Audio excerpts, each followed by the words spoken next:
We recorded this episode out in the open air and the wind was too noisy, so here is what we said at the start. Hello everyone, welcome to the first episode in this gardening journey series. Today we will have a closer look at gardening goals, or what you want to achieve when you are about to start your own gardening journey. Whatever it is you want to create, be it a food-producing garden or just a relaxing place to sit in and enjoy nature around you, you've got to be clear from the start. You've got to have a goal, a vision. Having a clear goal means you can start to plan and you will know what you will be working towards. Without a clear vision or a goal, you will quickly lose impetus and give up. What better place and better way to illustrate and emphasize the importance of goals in your gardening journey than taking you on a tour around our allotment, so you can see real life and real-time examples of gardens where people didn't quite know what they wanted to achieve, only had a vague idea, no goal, no plan, and other gardens where people knew exactly what they wanted from the word go, had a realistic plan and expectations. As we walk and talk, we will share points to consider when deciding on your gardening goals. So let's go.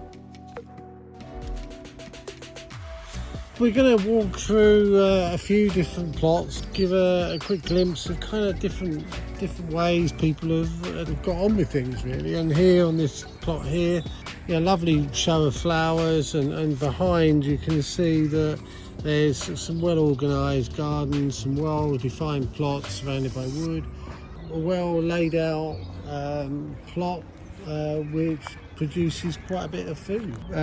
Put some effort into laying it out and having it to produce food. So, and on the other side you can see that things are in various states of build and sorting out. People are putting in their potatoes and waiting for those to emerge.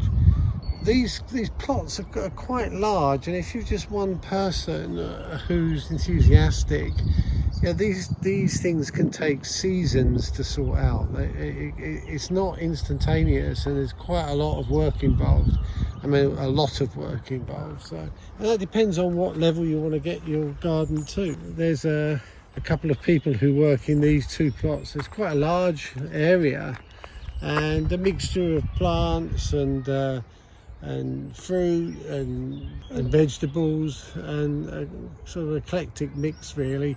And although it doesn't look organised particularly, it is defined. It's kind of, there's areas here of different things, and most people who've got an allotment are making use of things that may have had a life elsewhere at one point. There's like a couple bathtubs of bathtubs there. And they find themselves onto these allotments where people reuse them for planters or to do different things. So. This one actually has a pond here. Last year it was under construction. This year it's looking quite established. Quite a nice, lovely variegated leaf plant there, and lots and lots of different styles of green, and the trees are out in bloom now, fruit trees, really quite peaceful really. And on the other side you can see someone who's got their plot very well laid out there, everything in its place, and a place for everything, and will yield quite a bit of food. And like this is just an example of probably one person who's just tending a strip of land here, and with a kind of similar approach each year.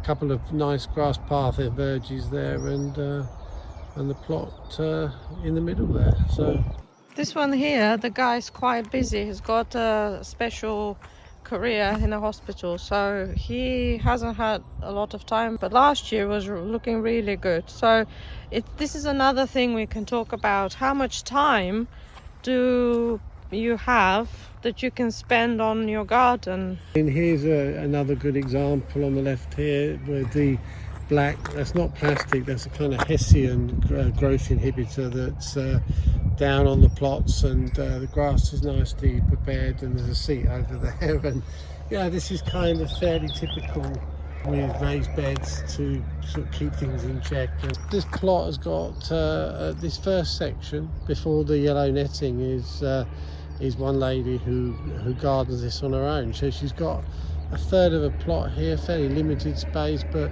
she grows quite a lot of different things in here. There were some trees that they're in the process of removing here, opening up more space for the future. It's just in progress still. Now planting all sorts of leafy vegetables and things looking quite nice. Ground ready, prepared. There's some more sowing just happened at the far strip. Yeah. And those canes up for beans, I should think.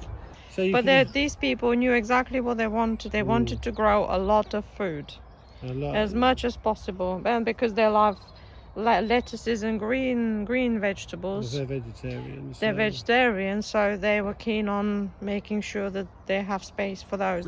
On this plot on the left here, there are a number of different plots. You can probably just about see the sort of space where the grass isn't.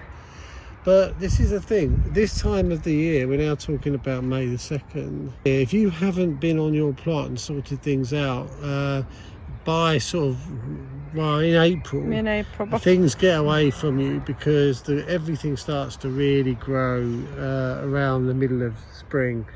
And we're in the last month of spring now, and of course things are getting haywire. And you spend most of your time cutting grass. And that comes back to, what do you want to do with your garden or with your allotment or whatever? You need to really have a bit of a plan. You really do need to decide, is it going to be a leisure? Is it going to be entertainment? Is it going to be for having people round, a social thing? Or is it for food? What is it you're trying to do? And we're coming up to a plot, and as you can see, I think they've had this about 7 years, and essentially it is a garden for producing food. Yeah, it includes this green patch where they put their cars. Yeah, and then this big strip of land here. They've got various things. They've got canes up the back for beans. They've got brassica, I think it is, cage up the back, or it might be fruit. They have some flowers. I'm actually in love with this one. I don't know what it is. I need to find out what this flower is. They decided what they were going to do. They had to sort out the soil first. They spent 2 years or 3 years sorting out the soil and getting the plot just how they wanted it. And now, as you can see, things are well laid out. Peas are in there growing, broad beans are in there growing in this staging area, and they've got fruit up the back there. And yeah, these are the peas and the broad beans and some fruit. When we first got our garden, this was our model. This was what we wanted to achieve, this level of order and soil condition. And they come 3 times a week, every Monday, Wednesday, Friday, I think it is. So we wanted to show you how it works when people do everything gradually, season by season, year by year. And now over here there is an amazing plot which actually was done within a month from start to finish. It involved some diggers. They basically took all the old soil away and put some planters down, put some black sheeting down to prevent weeds coming.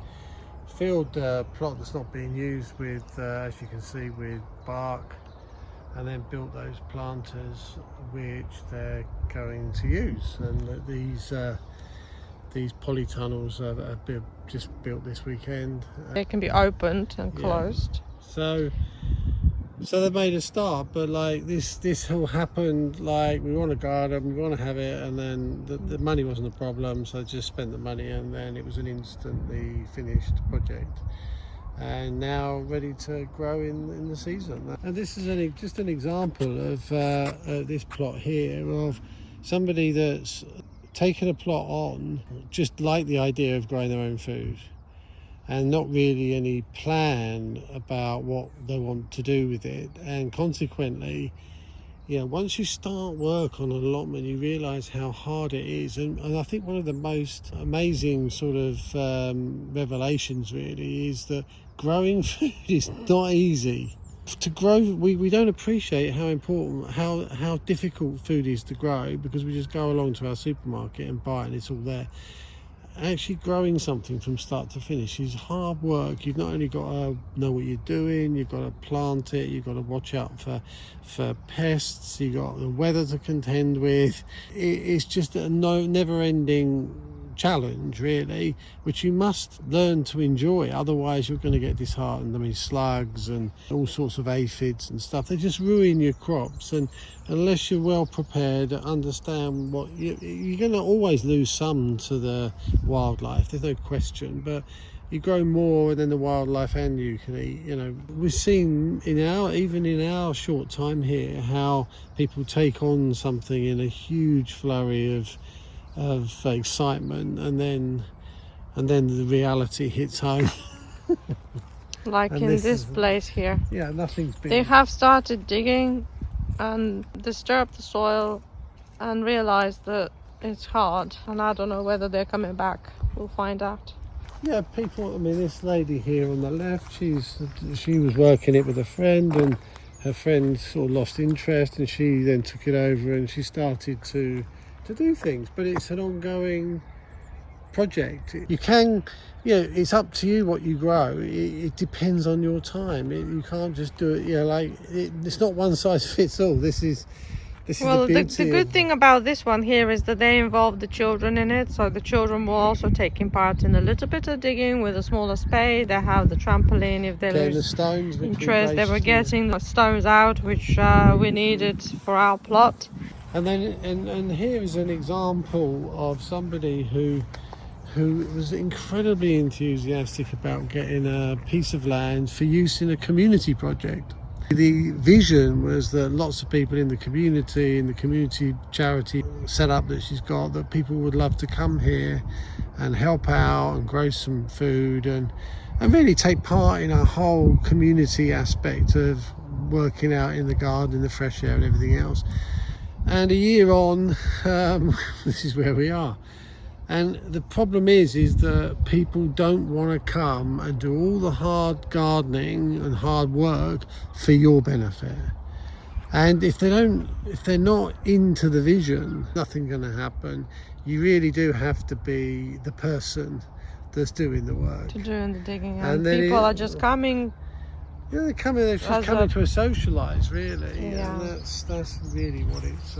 When we acquired our plot, there was a lady that had recently acquired hers here. She had prepared a few. You can see the divots. She had prepared a few patches, but after a year, she had a new family member join her, and consequently she found the time precious little time to come down here and do this. Although she actually loved the idea of coming down here and just spending time in the open air.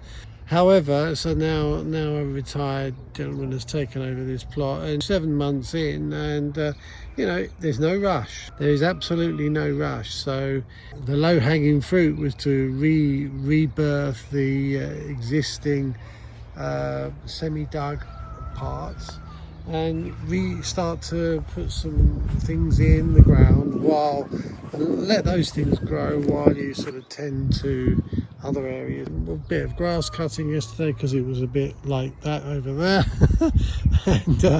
and as you can see, this is very much work in progress. So this is half a plot.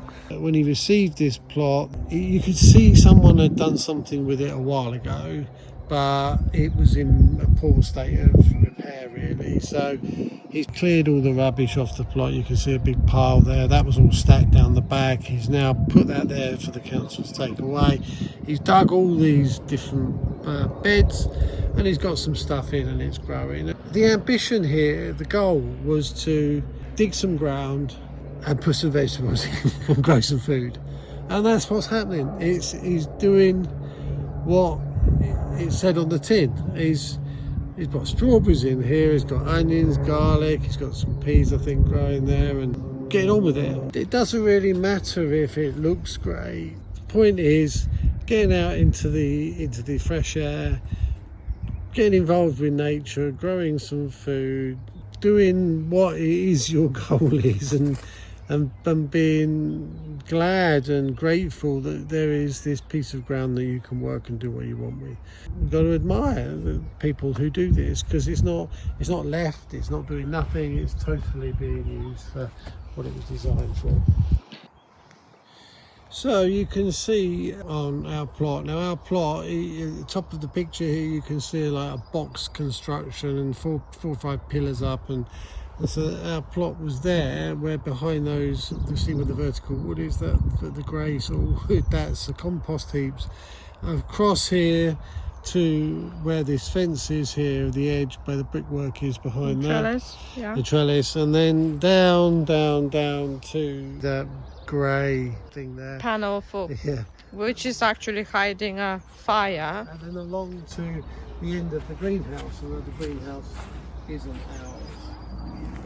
Without including the greenhouse. Yeah, so that was the plot. Basically there's the plot in front of us here with this mesh on, and then there's the plot next door with the 3 planks on, and then there's this plot here in front of the polytunnel, which you can see I'm pointing at here.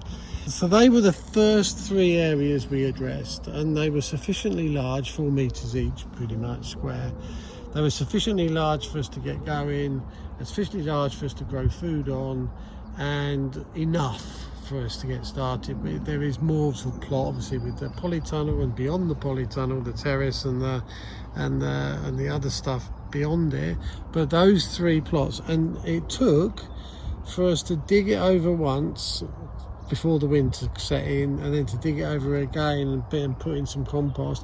It took us 7 months to dig those 3 plots. Every day. 7 months to dig them. Obviously, if it's pouring with rain, we're not down here, but 7 months to actually prepare those bits of ground. But the vision was clear. We're going to dig and get some soil that we can plant in and grow some food in our first season. That was the goal. And come May this time, we finished digging and we got potatoes in, and we started to look at other potential things. We bought some cabbage, actual plants, and we started to put some stuff in. And in that first year we grew 18 different things. That was objective done, wasn't it? We wanted to grow food. We got a place in a state that we could grow it, and we put in some stuff, and we got up some produce, and we did really well in that first year. I don't know how many like runner beans we had, but lots, kilos upon kilos of them. And then came the other things. We wanted a polytunnel. That came after Christmas, then it got blown away almost. and then we gradually built around, and if you look at our blog, you'll see we gradually built around these 3 plots that were delivering the food. And that was it. That was the vision. So we wanted to grow food, but we also wanted to have a place to sit down and have a cup of tea and rest. And that was where this area is over there, the terrace. Chris knew from his dad, remembering his childhood, that we needed a fire to burn some of the things that we can't possibly compost, and we needed compost bins which are beyond the polytunnel. So we knew that we needed these key areas. I was the one who wanted flowers, and that's how we ended up with flowers and the resting area plus the compost it's like we've taken the 3 corners of the plot to do these 3 main things: fire, compost, rest. And then eventually the plot next to this one, because this is only a half a plot actually, this allotment became available, and we said we would really like to have this because it's adjacent to our polytunnel on the back and the compost bins, and it was a good continuation of our land. And this bit here, where you can see the bucket and the pots on, etc., that was where a polytunnel was. The polytunnel was taken away immediately by somebody, and we just dug it over, and we decided we were going to use it for corn, beans and butternut last year, which we did, and it was very successful. And then this year we've really spent the rest of the time making the rest of the plot good and using what was already there. For example, these bushes, they're fruit bushes, these were here, they were just not visible. Yeah, they were buried under all sorts of weeds. So we spent a lot of time clearing those and then working around how we want to have the setup of this. I mean, it all kind of laid itself out. So by the road where you see the tulips, that plot there, Desi wanted to have some more flowers than just the one around the terrace, because that was precious little space really. So we've got another 5 meters pretty much there of growing space in that. So the first job was really to sort out this top bit, because it was a real mess. There was all sorts of building material and everything on it. So that bit of there. Then beyond it was another kind of. It was almost like a sensible next soil that was kind of vacant. So we decided we were going to put vegetables in there, and then the next bit was, well, we want somewhere to sit in the middle of the plot really, just to kind of check on things. And so the terrace idea was built, and then we've got this sort of cold frame, this little one with a white lid, and then we've got the door. Let's have the other cold frame here. And then it was like, okay, well then we'll have another plot there, a path for the plot and the fruit.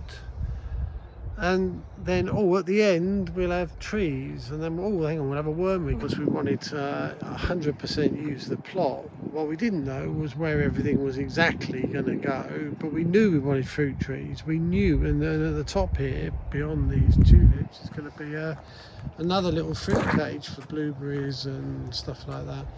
So all in all, it kind of developed itself based on what was already there and what we knew we wanted to feature on the plot, and consequently, we're kind of almost finished now. And we acquired some broken slabs, and we're going to make a path there, and there's a little leftover manure under the white piece of fabric there. There's some more soil which we need to move around. And trees. This area down the bottom here, we've got a sort of potato. We're going to try growing potatoes in black bags this year, see how that works. And here's the potatoes. So some of them are coming out already. You can probably squint quickly, you can see them, the one or two coming out. Next step will be to fix this polytunnel and put a new polythene on it and make it into a polytunnel, because at the moment it looks like some cage. Well, it's a polytunnel without any polythene. So that's it. I hope you've enjoyed that little walk around. It's really quite important to decide where you're heading when you start off, and people have got different views, and nothing's right, nothing's wrong. It's just entirely on how much time you've got and how much you enjoy gardening at the end of the day. And if you really like it and you put a lot of hours in, you'll find it all very rewarding. Thank you for watching. Bye for now. Bye.